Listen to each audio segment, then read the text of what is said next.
Foi aqui que tudo começou, no passado distante, bilhões de anos atrás, na atmosfera. Naquela época ela era outra, os gases eram outros e as reações espontâneas que ocorriam eram outras, movidas por radiação ultravioleta, por descargas elétricas dos relâmpagos. Matéria orgânica começou a se formar e chover no planeta. Aos poucos a superfície foi se resfriando e essa matéria orgânica originou os compostos precursores da vida: carboidratos, aminoácidos, em seguida proteínas, lipídios, nucleotídeos de RNA, RNA e possivelmente através de células formadas por membranas lipídicas, proteínas e RNA, a vida começa.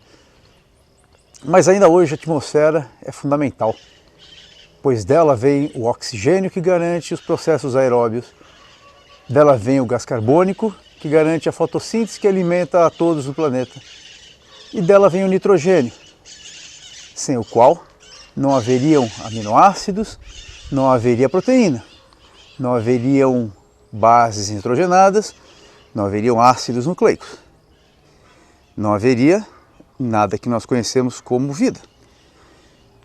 Mas é aqui, no solo, que o nitrogênio atmosférico começa a ser processado.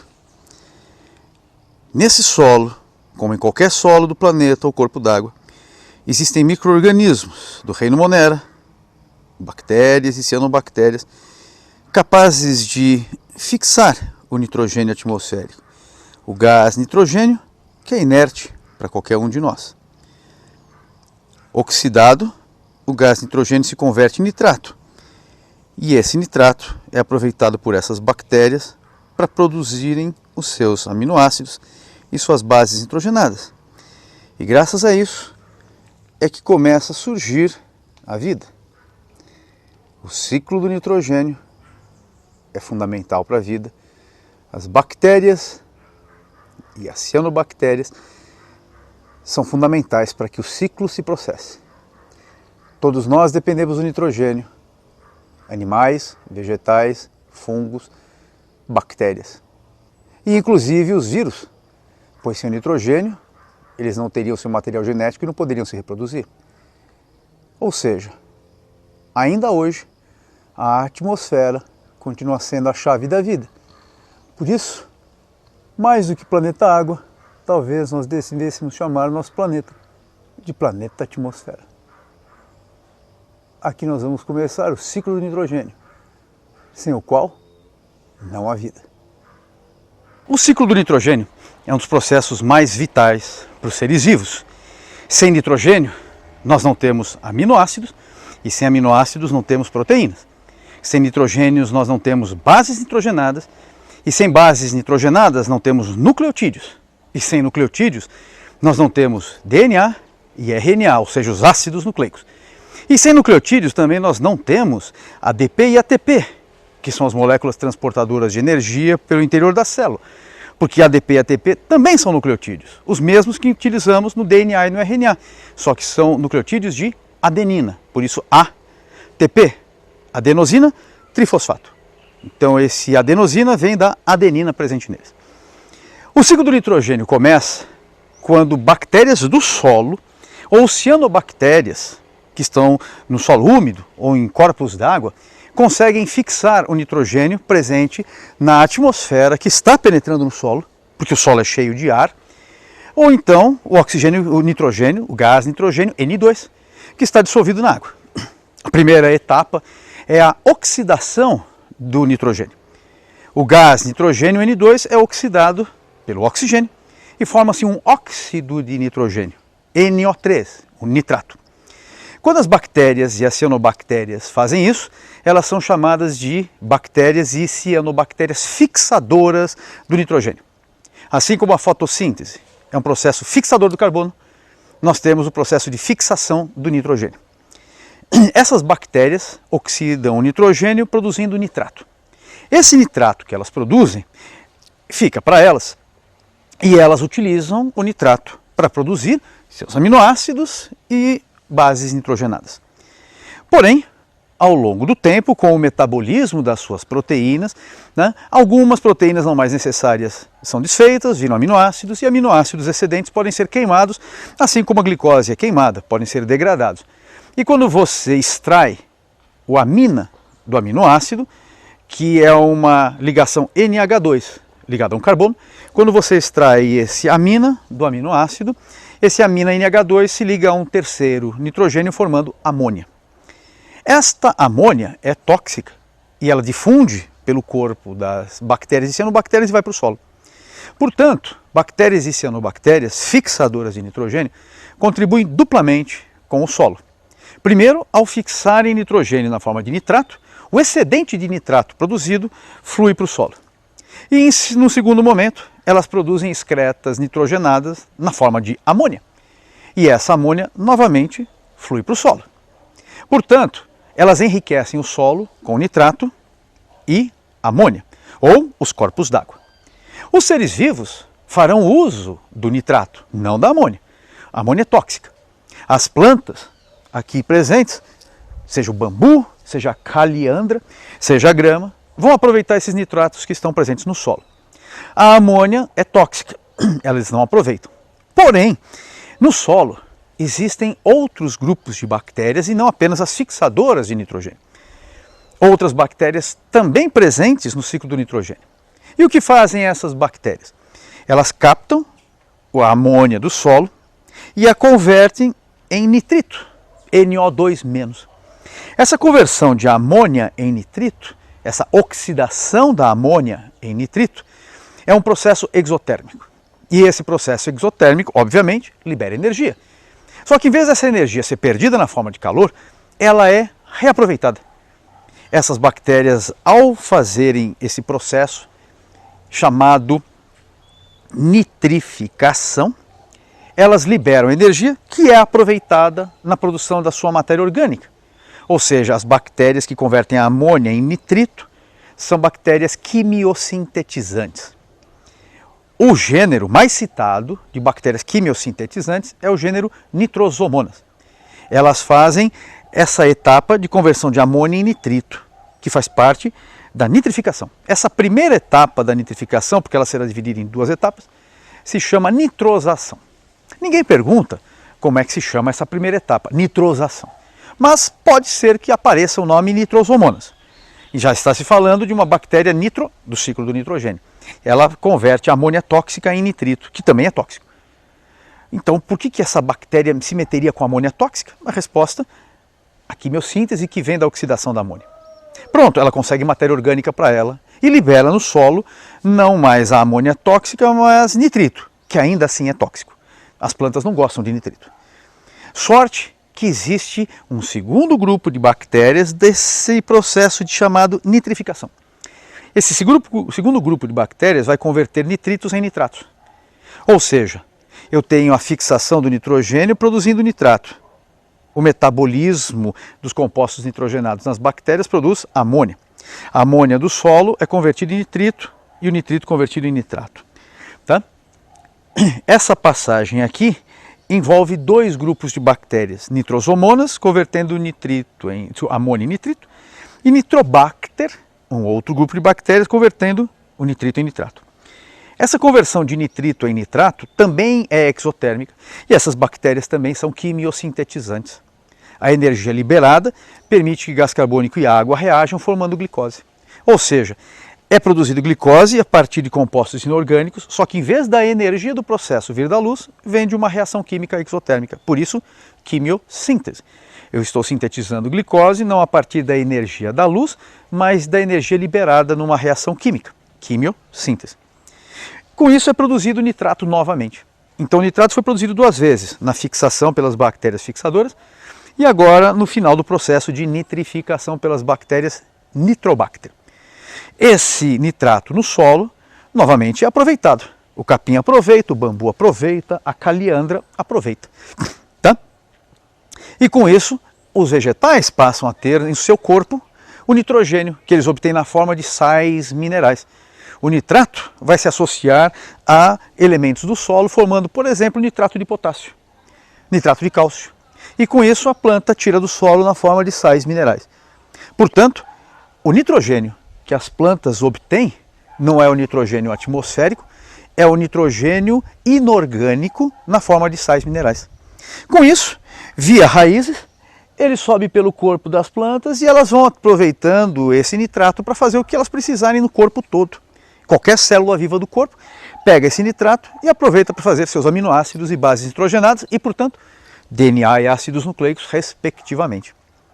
Só que tem um detalhe, dessas bactérias aqui, que fazem a fixação do nitrogênio, que captam o nitrogênio da atmosfera e fixam no solo, existe um grupo interessante, existe um grupo de bactérias fixadoras de nitrogênio, que é interessante porque ela faz uma associação ecológica mutualística com leguminosas. E o que são leguminosas? São as plantas que produzem vagem. As vagens são os seus frutos, onde ficam as suas sementes. Então, as leguminosas são as plantas produtoras de vagens. E quem é produtor de vagem? Que alimentos você consome que vem das vagens? Feijão, ervilha, lentilha, soja. Por isso, por se associarem a bactérias que vivem em suas raízes, as leguminosas são plantas ricas em proteínas. Elas conseguem diretamente do solo nitrato em abundância através das bactérias que crescem em suas raízes. Mas as bactérias que crescem nas raízes das leguminosas não apenas crescem próximas, elas crescem sendo envolvidas pelos pelos absorventes, que são células epidérmicas das raízes. Então, na raiz, na sua extremidade, na zona de absorção, existem os pelos absorventes. Aqui eu tenho uma bactériazinha crescendo, eles crescem em volta dela. Os pelos são células eucarióticas grandes, enquanto as bactérias são formadas por células procarióticas pequenininhas. Então, um pelo absorvente envolve um grande conjunto de bactérias fixadoras de nitrogênio, formando uma bolota. E essa bolota, encontrada nas raízes das dicotiledôneas, como a caliandra, como o pau-brasil, como a soja, como o feijão, grão de bico, ervilha, lentilha. Tá? Essas bolotas são chamadas de nódulos. No caso do Brasil, o feijão é nativo, mas a soja não era nativa no Brasil. Então o feijão, há milênios, cresce em solo brasileiro associados a essas bactérias. Quando a soja foi trazida da China para o Brasil, ela não se adaptou aos nossos solos porque não encontrou bactérias que se associassem a elas. Essas bactérias que vivem na raiz se chamam Rhizobium. Não havia Rhizobiums no Brasil que se associasse à soja. As relações ecológicas de espécie-espécie são muito específicas. Até que um grupo da Embrapa conseguiu encontrar a associação adequada. A soja era plantada no Brasil desde os anos 60, mas sem sucesso. Quando nos anos 80, consegue-se essa associação, graças ao grupo de estudos da Embrapa, liderado pela pesquisadora Johanna Doberheiner. Quando essa associação foi conseguida, a soja começa a espalhar pelo Brasil e trazer riqueza. Foi uma imensa revolução verde, talvez a mais importante de todas, porque essa revolução verde tornou o Brasil um dos maiores celeiros agrícolas do planeta, um dos maiores exportadores de alimentos do planeta, principalmente de soja. China e Estados Unidos são grandes produtores de soja, mas eles consomem muito. O Brasil, além de ser um grande produtor, é um grande exportador. Isso viabilizou o crescimento econômico do centro-oeste do Brasil. O Cerrado, que antes era uma promessa, ele se tornou uma realidade. E atrás do agronegócio, na agricultura, veio a pecuária. E a pecuária bovina cresceu. E hoje o Brasil é um grande exportador de produtos vegetais e animais. Não apenas carne de vaca, mas de porco, de carneiro e ovelha também, que antigamente carneiros, ovelhas não eram de grande produção no Brasil, hoje são. Então, por onde o agronegócio passa, ele leva riqueza. Por onde a soja, por onde as leguminosas passam, leva-se riqueza. Essa riqueza deve-se ao fato delas enriquecerem os solos de nitrogênio. Além da soja e do feijão não esgotarem nitrogênio do solo, já que eles têm as bactérias vivendo em suas raízes, além disso eles enriquecem o solo. E onde antes você tinha solos improdutivos, agora esses solos se tornam novamente produtivos. E você pode voltar a plantar milho, arroz, por exemplo, em solos que nada mais produziam. A cana-de-açúcar não faz essa associação, ela não é uma leguminosa. A cana-de-açúcar esgota o solo e nós plantamos cana-de-açúcar em extensões gigantescas. Hoje em dia, para que você recupere o solo, são plantadas leguminosas ao longo das fileiras de plantação de cana-de-açúcar para repor no solo o nitrogênio que a cana tirou. Essa plantação de feijõezinhos, né, de sombra que nós chamamos, que cresce na sombra da cana-de-açúcar, esse feijãozinho de sombra que cresce na sombra dos outros organismos, ele está nitrogenando o solo, compensando o esgotamento provocado pela cana-de-açúcar, pela plantação de cana. Então as leguminosas são fantásticas e o Brasil tem a sorte de ser um grande produtor de leguminosas. E por onde elas passam, os solos antes degradados voltam a se tornar produtivos. Tá? E isso é importante, porque colocar adubo nitrogenado no solo sai caro. Adubar o solo é caro. Quando você usa adubos que não precisem de nitrogênio, barateia bastante. E nós temos a sorte de ter as leguminosas fazendo isso de graça para a gente. Portanto, o ciclo do nitrogênio é fundamental. E ele se divide basicamente em algumas etapas. Vamos lá. Nós temos a fixação do nitrogênio feita por bactérias nitrificantes. A fixação do nitrogênio feita por bactérias fixadoras. A Rhizobium da raiz é uma delas. Nós temos as bactérias nitrificantes que vão converter amônia em nitrato. E temos bactérias desnitrificantes que vão devolver o excesso de nitrato no solo para a atmosfera. Essas bactérias desnitrificantes são fundamentais porque sem elas nós não teríamos a reposição do nitrogênio na atmosfera. Todo o nitrogênio estaria no solo. Essas desnitrificantes são as menos importantes, menos citadas, mas não são assim pouco importantes. Imagine o que aconteceria com a nossa atmosfera se o nitrogênio desaparecesse. Pensa no que aconteceria. Sem nitrogênio, nós teríamos uma queda absurda da pressão atmosférica. E é essa pressão atmosférica que mantém o nosso corpo sob pressão. Sem a pressão atmosférica, a pressão interna das nossas células empurraria as membranas para fora, elas inchariam e poderiam até se romper. Nós vivemos numa pressão atmosférica em média de 1 atm, um pouco menos que isso, dependendo da altitude. Porém, sem o nitrogênio na atmosfera, essa pressão cairia drasticamente, sei lá, para 0,25 atm, o que faria com que nossas células se expandissem e pudessem até se romper. Portanto, essas bactérias que devolvem o nitrogênio para a atmosfera, as desnitrificantes, são igualmente fundamentais, apesar de serem menos citadas. Agora pense no seguinte, essa planta tirou do solo o nitrogênio inorgânico, NO3, na forma de sais minerais. O nitrogênio veio para o corpo dela e foi pego por todas as células, inclusive pelas folhas. Não só pelas folhas, mas por todo o corpo. E com esse nitrogênio, o vegetal produziu seus compostos nitrogenados orgânicos. Agora, quando você, herbívoro, comer uma planta, você estará adquirindo esse nitrogênio. Não é certo eu falar você herbívoro, você consumidor primário, porque eu espero que você seja também carnívoro. O humano é onívoro. Mas um herbívoro, ou você consumidor primário, ao adquirir uma planta, estará adquirindo proteína, ácidos nucleicos. Se você consumir a semente das leguminosas, estará adquirindo uma quantidade bastante significativa de proteínas. Por isso que o feijão é importante na nossa alimentação, porque ele é rico em proteína. Arroz e feijão tem uma combinação fantástica, porque com eles dois juntos nós conseguimos praticamente todos os aminoácidos que precisamos. Tá certo? Então nós, animais, consumidores primários, conseguimos nitrogênio comendo os vegetais, já nitrogênio orgânico. Um consumidor secundário consegue nitrogênio consumindo o consumidor primário e assim por diante na cadeia alimentar. Então, para as plantas, o nitrogênio do seu metabolismo vem na forma inorgânica, na forma de sais minerais. Para os animais, o nitrogênio do nosso metabolismo vem na forma orgânica, na forma de proteínas que digeridas virarão aminoácidos, na forma de ácidos nucleicos que digeridos virarão nucleotídeos. Portanto, nós conseguimos nitrogênio orgânico a partir das plantas. Porém, as plantas perdem suas folhas, perdem seus galhos, caem seus frutos, suas sementes.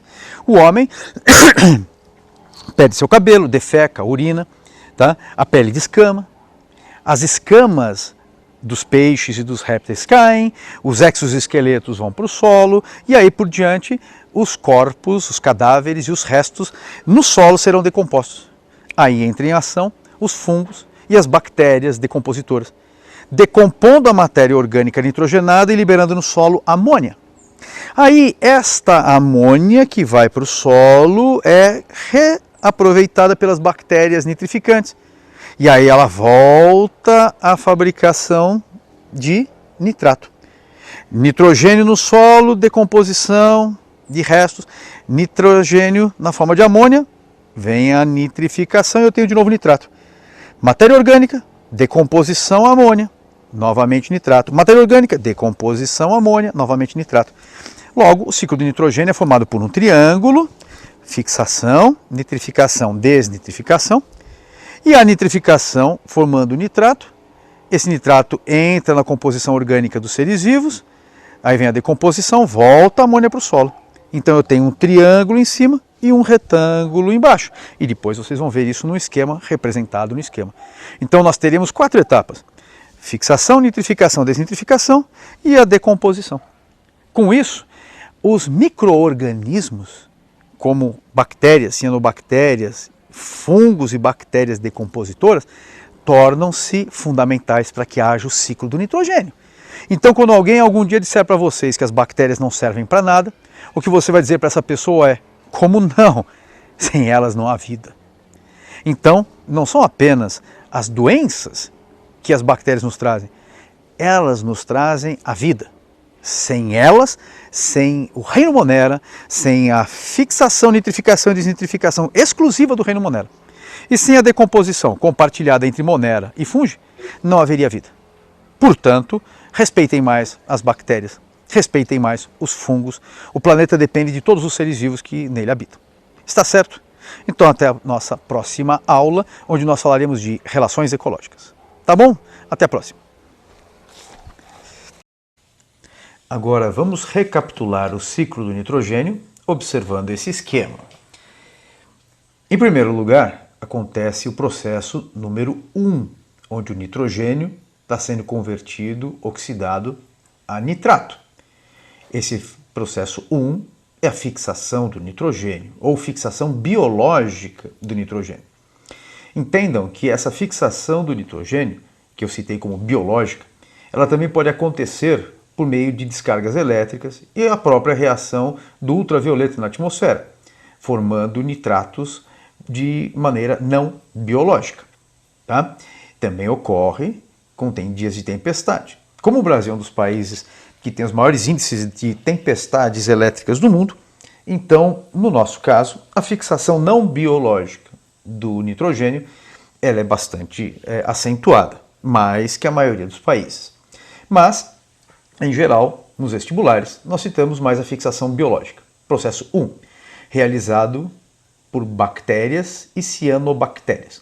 Dentre as bactérias, existe um gênero específico, que é o gênero Rhizóbio, que se encontra nas raízes das leguminosas. As outras não têm importância quanto ao seu nome, mas o Rhizóbio, o gênero Rhizóbio, de bactérias fixadoras de nitrogênio, que se encontram nas raízes das leguminosas, esse sim, vocês precisam conhecer pelo nome. Então, no processo de fixação de nitrogênio, as bactérias e cianobactérias produzem nitrato. Com esse nitrato, elas produzem seus compostos orgânicos. Ao metabolizar esses compostos orgânicos, poderá se formar resíduo de amônia. Esse resíduo de amônia flui pela membrana do seu corpo, sai por difusão e vai para o meio. Então, uma bactéria fixadora de nitrogênio contribui duplamente com a oferta de nitrogênio no solo, na forma de nitratos úteis e na forma de excreta nitrogenada amônia, que é tóxica para o solo. Essa amônia agora será convertida em nitrito. Os nitratos já poderão ser aproveitados integralmente pelos vegetais do solo, sem problema. Agora a amônia, antes de ser aproveitada, ela é convertida em nitrito e em seguida o nitrito será convertido em nitrato. Essa ação dupla de conversão de amônia em nitrito e nitrato é o que nós chamamos de nitrificação. A primeira etapa da nitrificação, a etapa 2A, se chama nitrosação.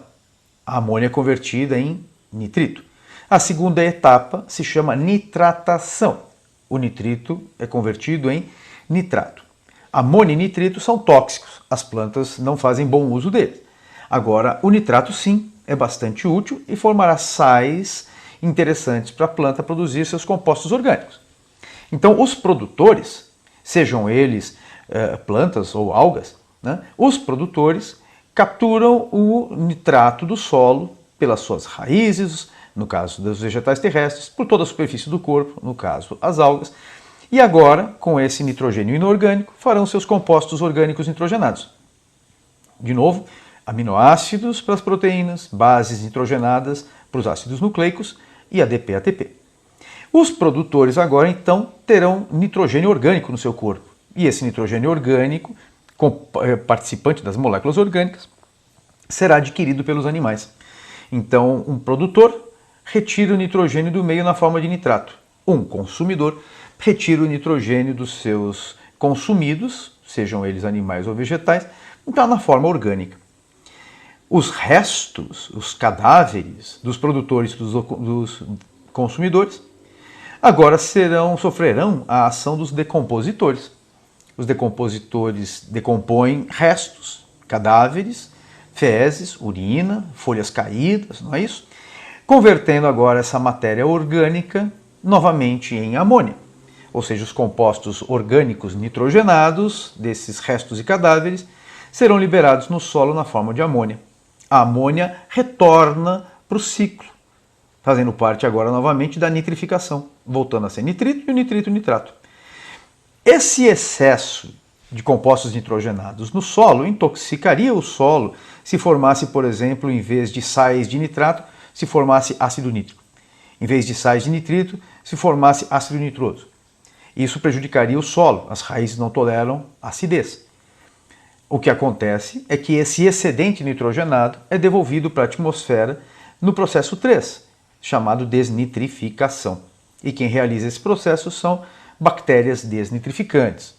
Normalmente ninguém cita, não é citado o nome delas, só uma única vez eu vi numa prova citando o gênero Pseudomonas. Agora, as Rhizobium fixadoras, as nitrosomonas e nitrobacteres do processo de nitrificação, essas já foram citadas inúmeras vezes. Então, existem 4 componentes participando desse processo. As bactérias fixadoras, as bactérias nitrificantes, as bactérias desnitrificantes e fungos e bactérias decompositoras. São 4 etapas, se você quiser a etapa nitrificação dividida em 2, mas basicamente são 4 etapas do ciclo do nitrogênio. Todos os seres vivos participam dele. No caso, nós como consumidores e os produtores removendo do solo. Está certo? Portanto, não há vida sem bactérias, cianobactérias e fungos. Ou seja, esses micro-organismos, e os fungos nem sempre micro, né? Podem também ser já um pouco maiores, esses organismos que nós enxergamos normalmente de uma maneira inadequada, tendo a noção deles apenas como prejudiciais à saúde, eles são fundamentais. Tá? Por isso, por o ciclo do nitrogênio e por outros processos inúmeros, né, como, por exemplo, fermentação alcoólica, fermentação lática e mesmo os fungos por serem importantes na nossa alimentação. Está certo? Então esse foi o ciclo do nitrogênio.